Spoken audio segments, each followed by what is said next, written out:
All right, Shalom. First and foremost, I give all praises to Yahweh, Bashem, Yahushai, Hashem, Kodash, the one cell apostles, great millstone, taught me his truth. Blessings all you sincere labors out there pushing his truth in all sincerity and faith and honesty. I'm that fellow servant Kanaka. I come to you once again from GMS St. Petersburg, Florida. GMS Yahushai, the Holy One. I like thank Yahweh, Bashem, Yahushai, for putting the spirit on me to do another lesson. And this lesson is going to be pretty much Venezuela, something to the point of exposing America in Venezuela, because just recently there was a power outage in Venezuela, and I'm going to explain unto you one of the main reasons why this happened. All right. Without further ado, I'm gonna get right into it. It says Venezuela's minister says major power outage likely caused by cyber attack, points finger at U.S. Okay. It says a view of the street in Caracas during a blackout on March 8, 2019. So it was a blackout caused. It says a cyber attack is likely the reason for the major blackout that left most of Venezuela in darkness. And just pay attention to this too as well, because if you can see that America is capable of these things, so when there's a blackout in America, you actually know it wasn't, another government that did it. It's going to be a false flag by your own American government. All right. They have the capability of doing this. You can see it right here. It says a cyber attack is likely the reason for the major blackout that left most of Venezuela in darkness. A Maduro government official said, hinting that the U.S. may be involved in the offensive. It says, as Venezuela is still reeling from a nationwide blackout, Nicolas Maduro government says the emergency was a result of an external influence, meaning outside. All right, external, outside. Internal meaning inside. So this is an external influence outside of Venezuela. It says the major power outage was likely prompted by a cyber attack against the Guri hydroelectric plant, which produces 80% of the country's electricity. All right, so that's heavy. It says Jorge Rodriguez, Venezuela Communication Information Minister, said on Friday, according to local media. So America is really, really trying to destroy, all right, Venezuela, man. All right, trying to break them down. All right, so it's going to be a task, man, to see where this thing is going to go after this, man. These guys, these Americans, man, they're real slick when it comes to they're experts at undermining a country, breaking a country down, especially these little third world countries, so-called, so to say. These weaker nations, man, they're very wise and very good at what they do. All right, covetousness. All right, they're very good at coveting. It says the official went on to hint that a U.S. senator and fierce anti-Maduro campaigner Marco Rubio may be linked to the offensive. Rodriguez found it suspicious that shortly after the failure, Rubio shared specific information on Twitter about the emergency that even local authorities were not aware of at the time.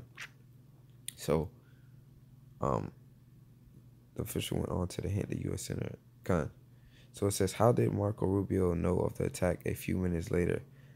That the backup generators had failed at the time, no one knew yet. Okay. It says, branding the countrywide power outage the most brutal attack on the Venezuelan people in 200 years. So you gotta always understand how convenient is this to happen, man. They want to get into Venezuela. They want to take over Venezuela to get resources, to get the oil.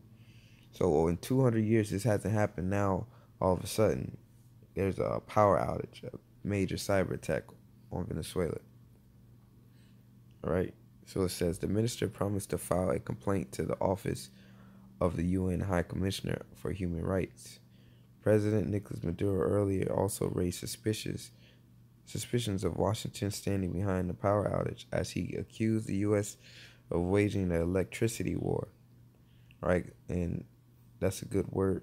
A good term there, electricity war, because wars are not always fought with boots on the ground, troops on the ground, drones.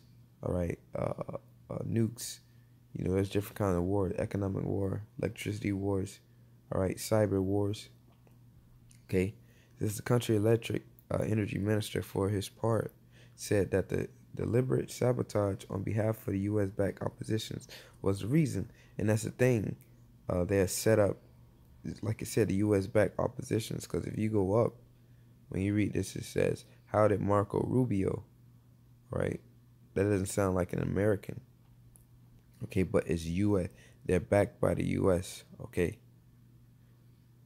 U.S. backed opposition is the reason. Venezuela's blaming sabotage in U.S. electricity war after major power outage. It says carcasses and a number of other Venezuelan cities were plunged into darkness on Thursday. The power outage shut the capital subway and left principal roads gridlocked as traffic lights were put out of order. The country's largest international airport was also left without power. So you can't leave. Nothing, man. This is a heavy hit, man. It says while power started to return to some parts of Caracas, officials are so far unable to fully restore the supply. And this could take a minute, all right? And these people here are already starving. Man, Esau is doing a number over there, man, right? So it says the blackout caught Venezuela amid a full-fledged political crisis as the country is split between the supporters of President Maduro and opposition leader John Guaido. The latter, who enjoys the support of the U.S. as well as most of the EU and Latin America countries, proclaimed himself an interim president back in January. In February, U.S. President Donald Trump said he does not exclude military intervention in the conflict-torn country. Russia, China, Turkey, Iran, and a number of other states have warned against meddling into Venezuela's internal affairs. All right, so military intervention, and you know how America always come through with aid, humanitarian aid. Your people need water, your people need this. They always come in with that, man. But they're the ones that set the house on fire. Then they come through the front door and put the fire out and make themselves look like the hero. All right, so this is just going to be interesting to watch all this play out. Now I'm going to go into the point on why they did this. Okay, let me go down. So it's within this. I'll show you why they did it. So like I was just on that one. All right, Venezuela could be a hotspot for cryptocurrencies and blockchains. Okay, now let's go down. The situation in Venezuela is continually deteriorating as the mass exodus of migrants continues to snowball. The snowball effect. They say when you roll a snowball down, it gets bigger and bigger and bigger and bigger and start collecting more and more snow. It says more than 2.3 million people are estimated to have already left the country with a population of only 31 million, and that the number is expected to rise. Venezuelan President Nicolas Maduro's socialist government is trending towards solidifying its authoritarian rule as the country reaches a diaspora level rivaling the ongoing Syrian crisis, all right, that led to widespread migration of Syrians to Europe.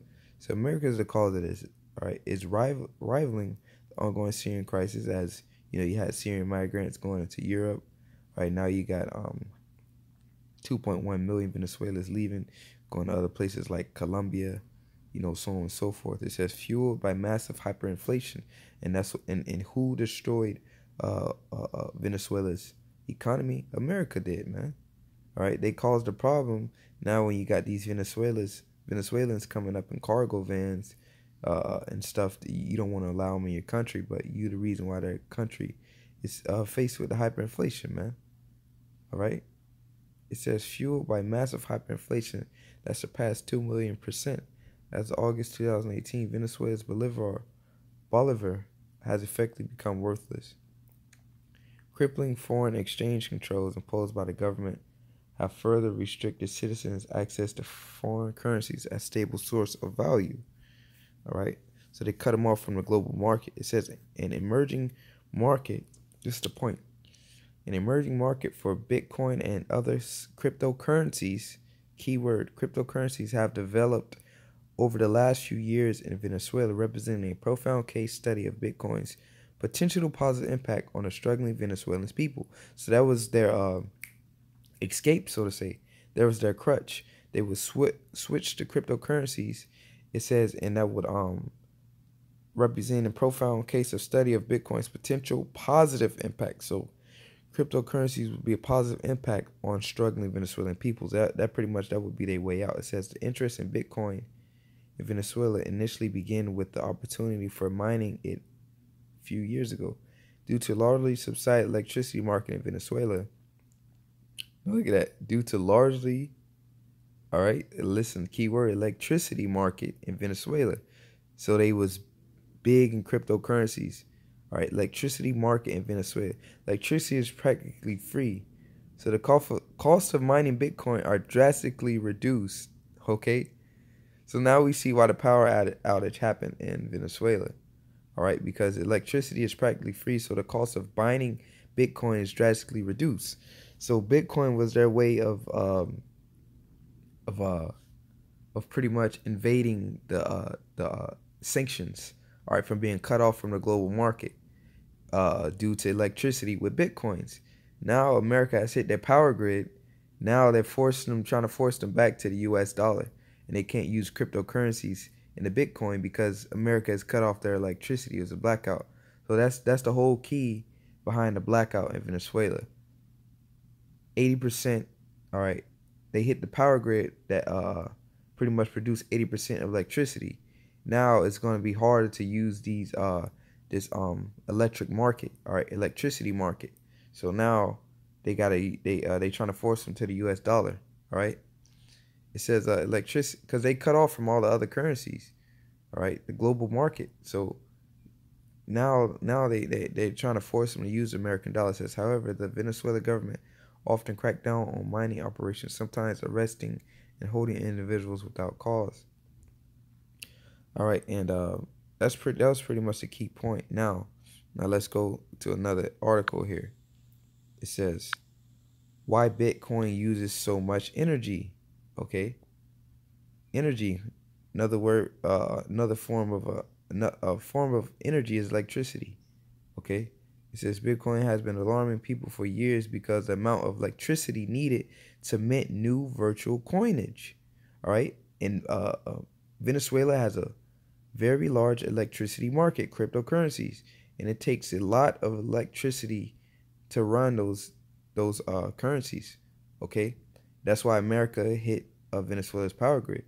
It says Alex D. Vries, a Bitcoin specialist at PwC, estimates that the current global power consumption for the servers that run Bitcoin software is minimum of 2.55 gigawatts, which amounts of energy consumption of 22 terawatt hours per year. Almost the same as Ireland. Google, by comparison, used 5.7 worldwide in 2015. What's more, Bitcoin miners consume about 5 times more power than they did last year. Orders of magnitude more than just a few years ago, and there are no signs of slowdown. Why does Bitcoin require so much energy to make something that exists only electronically? Bitcoin has most cryptocurrencies and found out the notion of immutable ledger called the blockchain, which compromises transfer the value of party to another. Cryptocurrency miners seek results to a kind of algorithmic puzzle that fits a very specific set of requirements. Every 10 minutes on average, a server finds a acceptable solution. Miner gets a reward from Bitcoin system. All right. So the point is, Bitcoin uses lots and lots of electricity. Cryptocurrencies in itself use lots and lots of electricity to operate. So that's why America hit Venezuela's power grid, because they have a large electricity market, man. All right, cryptocurrencies. So I'm gonna get a precept and I'm gonna close out. It says where I'm gonna start at. Salakia. Start from the top here. It says Isaiah 47:1. Come down, sit in the dust, O virgin daughter of Babylon, and sit on the ground. All right, in America is that virgin daughter of Babylon. It says, there is no throne, O daughter of the Chaldeans, but thou shalt no more be called tender and delicate. And America is not called a tender and delicate. All right, here it is. Venezuela hasn't had an attack on its people in over 200 years. And what they know the U.S. is behind it. It says, take the millstone, grind meal uncover the locks, make bare the leg, uncover the thigh, pass over the rivers. Okay? It says, thy nakedness shall be uncovered, yea, thy shame shall be seen. And your shame is being seen. All right? Your nakedness being uncovered. You're being exposed, man. It says, I will take vengeance and I will not meet thee as a man. As for our Redeemer, the Lord of hosts is his name, the Holy One of Israel. For you so-called Negroes, Latinos, Native Americans, all right? The Venezuelans are also Israelites as well. And they're in a time of Jacob's trouble has started for them, man.